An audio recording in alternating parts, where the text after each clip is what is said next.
Big pass வீட்டுக்குள்ள first வாரத்திலேயே நம்ம watermelon ஸ்டாரை வச்சு கண்டென்ட் கொடுக்க ஆரம்பிச்சுட்டாங்க.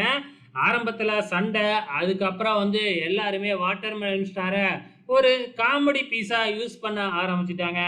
ஆனா தன்னை ஒரு காமெடியனா தான் எல்லாருமே நினைக்கிறாங்க அப்படிங்கிறத கூட உணராம நம்ம வாட்டர்மெலன் திவாகர் தன்னை ஒரு ஹீரோ ரேஞ்சுக்கு எண்ணி பிக் பாஸ் வீட்டுக்குள்ள ஆக்டிங்க போட்டுக்கிட்டு தான் இருக்கிறாரு. ஸோ இவருக்கு உண்மை தெரியுதா இல்லையா அப்படிங்கிறது தெரியல.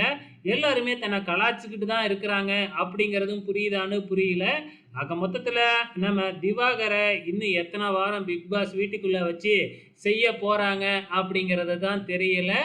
இப்ப கூட நம்ம வாட்டர்மெலன் ஸ்டார் பார்த்தீங்கன்னா, பாத்ரூம்ல இருந்து வெளியில சோப்பு நுரையோட ஆக்டிங் பண்ணி காமிக்கிறேன் அப்படிங்கிற பேர்ல சும்மா அட்டகாசம் பண்ணிக்கிட்டு இருக்கிறாரு. ஓகே ஃபிரெண்ட்ஸ், நீங்க என்ன நினைக்கிறீங்க? வாட்டர்மெலன் ஸ்டார் என்ன பண்ணுவாரு பிக் பாஸ் வீட்டுக்குள்ளன்னு? மறக்காம இந்த வீடியோ கீழ கமெண்ட் பண்ணுங்க.